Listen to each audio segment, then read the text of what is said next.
അടുക്കളയിലുള്ള 3 സാധനങ്ങൾ മാത്രം മതി നമുക്ക് ഈസി ആയിട്ട് ഒരു സ്നാക്ക് പോലെ ഉണ്ടാക്കാം കേട്ടോ.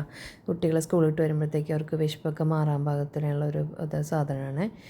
വേണ്ടത് നമുക്ക് പാല് വേണം, ബ്രെഡ് വേണം, ഷുഗർ വേണം, പിന്നെ മുട്ട വേണം. മുട്ട നമ്മുടെ ആവശ്യത്തിന്, ബ്രെഡ് നമ്മുടെ ആവശ്യത്തിന്, അതായത് വീട്ടിലുള്ള ആളുകളുടെ എണ്ണം അനുസരിച്ചിട്ട് കേട്ടോ. ഞങ്ങൾക്കൊരു 2 മുട്ട മതിയാവും.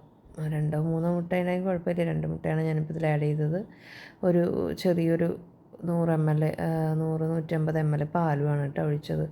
അതൊഴിച്ച് നല്ലപോലെ ഇങ്ങനെ ഉടച്ചെടുക്കുക. അതിൽ പിന്നെ കുറച്ച് ഷുഗർ ആഡ് ചെയ്യുക, ഒരു നുള്ളു ഉപ്പിടുക. അപ്പോൾ എന്താ വെച്ചാൽ മധുരത്തിനൊന്ന് ബാലൻസ് ചെയ്യാൻ വേണ്ടിയിട്ടാണ്. പിന്നെ നിങ്ങൾക്ക് ഏലക്കായ പൊടിയാണ് ഇഷ്ടമെന്നുണ്ടെങ്കിൽ അതിടുക. ഇല്ല മറ്റേ ഇതുണ്ടല്ലോ നമ്മുടെ വാനില എസൻസ് ആണ് എന്നുണ്ടെങ്കിൽ അത് ഒഴിക്കുക. ഒരു 2 ഡ്രോപ്പൊക്കെ ഒഴിച്ചാൽ മതി കേട്ടോ. അതൊഴിച്ച് വയ്ക്കുക. അതൊഴിച്ചതിന് ശേഷം നല്ലപോലെ മിക്സ് ചെയ്ത് കൊടുക്കുക കേട്ടോ. കാരണം താഴത്തൊക്കെ ഇങ്ങനെ ഷുഗർ അതിൻ്റെ അടിയിൽ നിൽക്കും നമ്മൾ. അപ്പോൾ അതുകൊണ്ട് നല്ലപോലെ ഒന്ന് ഇളക്കി കൊടുത്തതിന് ശേഷം വേണം അത് മുക്കാനായിട്ട്. സെയിൻ അപ്പോഴത്തേക്കും വാശി പിടിച്ച് സെയിൻ എഴുന്നേറ്റു. അവർക്ക് 4 മണിക്ക് വരുമ്പോഴത്തേക്കും ആക്കാൻ വേണ്ടി വിചാരിച്ചതാണ്. അപ്പോൾ അവൻ എഴുന്നേറ്റ്. അപ്പോൾ അവൻ എന്താണെന്ന് മനസ്സിലാവണില്ല. അവനെ പിടിച്ചു വലിക്കണമെന്നുണ്ട്. അതായത് അവന് കഴിക്കാനായിട്ട് ഭയങ്കര ഇഷ്ടം തോന്നുന്ന സമയമാണല്ലോ. അപ്പോൾ അവൻ എന്തൊക്കെയോ ചെയ്യുമ്പോൾ എന്തെങ്കിലും ഒന്ന് കഴിക്കാൻ കിട്ടിയാൽ മതി. അപ്പോൾ അവന് ഇൻട്രസ്റ്റ് ആയിട്ട് അവൻ ഒക്കത്ത് കയറിയിരിക്കും. കിച്ചണിൽ നമ്മളെന്നുണ്ടെങ്കിൽ ഭയങ്കര ഇഷ്ടമാണ് വരാനായിട്ട്. പക്ഷെ അവന് ചൂട് പറ്റില്ല. നേരിയ ചൂട് പോലും വന്നു കഴിഞ്ഞ് കഴിഞ്ഞാൽ ആളപ്പം വേർത്ത് ഒഴുകും. അപ്പോൾ അത് കാരണം അതിൻ്റെ വാശി ഉണ്ടാവും.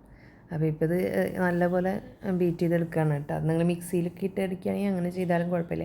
ഞാൻ പിന്നെ അത് കഴുകാൻ നിൽക്കണ്ടേ എന്നുള്ളൊരു മടിയുണ്ട്, ഞാൻ അങ്ങനെ ചെയ്യാഞ്ഞതാണ്.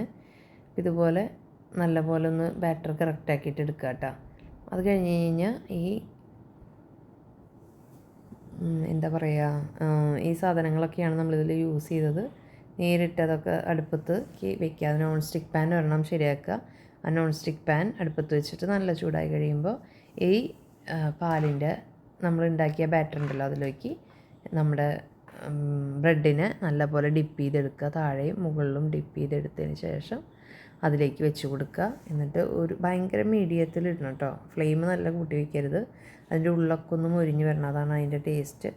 എന്നാൽ മാത്രമാണ് കറക്റ്റായിട്ട് എടുക്കാൻ കിട്ടുള്ളൂ. ഇല്ലെങ്കിൽ എന്താ വെച്ചാൽ എടുക്കുമ്പോൾ കറക്റ്റ് ആവില്ല. അത് പൊട്ടാനും പിന്നെ ഇങ്ങനെ വേവാത്ത പോലെ ആവാനൊക്കെ സാധ്യതയുണ്ട് കേട്ടോ. അപ്പോൾ നല്ലപോലെ ഞാനതിൻ്റെ അരികൊക്കെ കളഞ്ഞിട്ടുണ്ടായിരുന്നു. നല്ല കട്ടിയുള്ള അരികൊക്കെ കളഞ്ഞിട്ടുണ്ടായിരുന്നു. അങ്ങനെയാണ് ബ്രെഡ് എടുത്തതാണ്. കണ്ട ഇങ്ങനെയായി കിട്ടണം കേട്ടോ. അതിൽ ഒരെണ്ണം ഇത് അതായിട്ടില്ല. അപ്പോൾ ഞാനിപ്പോൾ ഇട്ടതായിട്ടില്ല, അത് കറക്റ്റല്ല. പിന്നത്തെ അത് കറക്റ്റായി. അങ്ങനെ വരണം. ആ പരിവാണ് കറക്റ്റായിട്ടിരിക്കണത്. അങ്ങനെ ആക്കി വെച്ചിട്ട് നിങ്ങൾ എല്ലാവരും ഒന്ന് ട്രൈ ചെയ്തിട്ട് അഭിപ്രായം പറഞ്ഞു കേട്ടോ. നല്ല ടേസ്റ്റാണ്. ഞങ്ങളുടെയൊക്കെ ചെറുപ്പത്തിൽ ഞങ്ങളുടെ വീട്ടിലൊക്കെ ഉണ്ടാക്കി തരുന്ന ഒരു പലഹാരമാണ്. ഞങ്ങൾക്കൊക്കെ ഇതൊക്കെ തന്നെയാണ്. ബേക്കറി സാധനങ്ങളൊന്നും അങ്ങനെ വാങ്ങിച്ച് തരുന്ന ഒരു പതിവില്ല. നമ്മുടെ വീട്ടിലെന്തെങ്കിലുമൊക്കെ ഉണ്ടെങ്കിൽ അതൊക്കെ വെച്ചിട്ടുള്ള ഓരോ പണികളാണ് കാണിക്കൽ. അപ്പോൾ അങ്ങനെ ഒരു പണിയാണ്. അപ്പോൾ എല്ലാവരും ഒന്ന് ട്രൈ ചെയ്ത് നോക്കിയിട്ട് എങ്ങനെയുണ്ടെന്ന് പറയണം. നല്ല ടേസ്റ്റി ആയിട്ടുള്ളൊരു സ്നാക്കാണ് കേട്ടോ. എനിക്ക് ഭയങ്കര ഇഷ്ടമാണ്. ഡയറ്റ് പോലെ നിൽക്കുന്ന സമയത്ത് ഇത് കണ്ടു കഴിഞ്ഞാൽ ഡയറ്റൊക്കെ പോകും. ഓക്കെ, അപ്പോൾ സബ്സ്ക്രൈബ് ചെയ്യാത്തവർ സബ്സ്ക്രൈബ് ചെയ്തിട്ട് കാണണം കേട്ടോ. Okay, by.